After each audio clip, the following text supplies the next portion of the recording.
Hello and welcome to this video. My name is Aric Prieve and this will be a video explanation on my Biotech 2017 lab research project. My project is using CRISPR gene editing on the PCSK9 gene. So first I will summarize basically what this project is about. So this is an experiment using the CRISPR-Cas9 system, which will be used to edit the PCSK9 gene. And then the main goal of this is experiment is to show the power and precision that the CRISPR tool has to offer, and then showing how CRISPR is a recently developed technique of genome editing. And then through this, I predict that through the experiment, it will show how CRISPR will be a very effective genome editing tool that is able to carry out precise and effective editing of a cell's DNA. Okay, so now we will start off with the background information just to let you know about what CRISPR is. So basically, it's a very recently developed genome editing tool. It uses a molecule called Cas9, and it's already found naturally in bacteria, which is used to defend against viral attacks.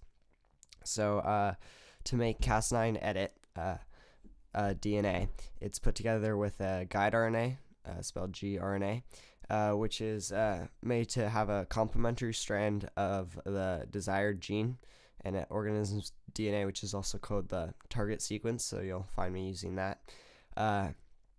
And Cas9 will search throughout the organism's genome, and then once it has found the matching sequence to its gRNA, it will cut, and sometimes it can even replace that to create a mutation in the gene. So yeah, it seems pretty exciting.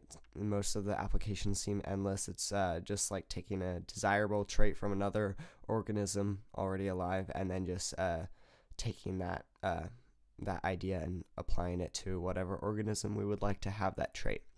And then just some uses that are currently being worked on are like curing cancer, correcting high cholesterol, curing malaria, HIV, and far down the future, not quite yet, but eventually desirable human traits. Okay, so here I will explain the background information about the gene PCSK9, which I will be doing the editing on using CRISPR. So basically, PCSK9 is a gene that through many downstream effects has the ability to control cholesterol levels in the bloodstream, which is pretty exciting. So this gene was found by looking at people who had good cholesterol levels, even if they weren't the most quote-unquote healthy people, but they found a correlation of having the people with low cholesterol levels having this gene inactive. So this gene regulates the level of PCSK9 particles, which eventually will lead to high levels of cholesterol. So these PCSK9 particles are not very good because they lead to the degradation of LDL receptors. And LDL receptors are important, because LDL receptors take out the cholesterol in the bloodstream. So if there were fewer PCSK9 particles, there would be more LDL receptors on the bloodstream walls that could take out cholesterol from the blood, preventing high cholesterol. And it's shown through this figure 2 you see right here. So you can see how there's many LDL receptors when there's less PCSK9. So these balls right here are cholesterol, so there's very few of it. But you see how when there's very few LDL receptors, it becomes a bottleneck and the cholesterol levels begin to raise. So that's basically what the gene PCSK9 is. Okay, so this is my procedure. This is how I conducted the experiment. So first I designed 2 gRNAs, which were for PCSK9. As shown through figure 3 down here, we can see this is one gRNA using the different online tools listed in purple, and then this is gRNA number 2, gRNA number 1, number 2. And then I also designed another gRNA as a control, which is just for a separate gene in the genome, so it shouldn't show any editing if I were to use it with the CRISPR-Cas9 system. So then next I would PCR assemble the DNA template, which means just multiplying the strands of DNA from the designed online tool. Then I would generate the gRNA by an in vitro transcription using the assembled DNA template, which I got from the online tools, and that would just turns the DNA into a RNA. And then the actual cells I would be working on are called HeLa cells. They're human cells in culture, and I would have to grow those out at 37 degrees Celsius in a tissue culture incubator. And then next, for my step number 5, I would plate out the HeLa cells once they're grown in plates for and prepare for the transfection. So I transfect the HeLa cells using a messenger max lipid transfection reagent. It's just part of the kit I used when using the CRISPR experiment with the Cas9 mRNA, which will code for the creation of Cas9, and then once in the cell. And I will also transfect gRNA number 1, shown before this one. All right.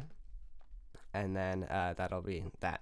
And then I'll just repeat these steps for many times, but the first time I did it with gRNA number 1 and mRNA for Cas9, and then I'll do it with gRNA number 2 and mRNA for Cas9, and then I'll do the control gRNA I described before with an mRNA for Cas9, and finally I'll just put the mRNA for Cas9 as 2 controls. Okay, so then I'll just repeat the steps again one more time, so I have 2 copies of each. And then once I'm done transfecting with the many different cells in culture, I'll incubate the cells at 37 degrees Celsius for 3 days so the editings can take place. And then now it's the time to detect if there actually was any editing. We call these indels, insertions/deletions where the specific cleavage occurred. So first I'll harvest the cells from the plate, means collecting them, and then I'll lyse them. I'll break them open to reveal the DNA, and then I will PCR amplify the region of the genomic DNA where the mismatches are generated. So basically, I'm just multiplying out just to be able to put it in the next step you'll see. And then I'll denature and reanneal them. So basically, denature, you heat it up and the DNA strands will separate, and then when I cool them back down, they'll come back together, but except the edited DNA strands will create a bulge because they won't line up perfectly, so that allows us to detect if there was editing. So, and then next we will add a detection enzyme to half of each just as a control. So we made 2, if you remember in the back slide, we made 2 copies of each, so for 1 copy of each. So the enzyme will cut the double-stranded DNA strands where the mismatches are found, as you can see from the bulge. They're basically just cutting off the bulges. So it creates a shorter and longer. So the longer DNA segments are unedited and the shorter are edited. Okay. Then I will perform a gel analysis to determine the cleavage efficiency.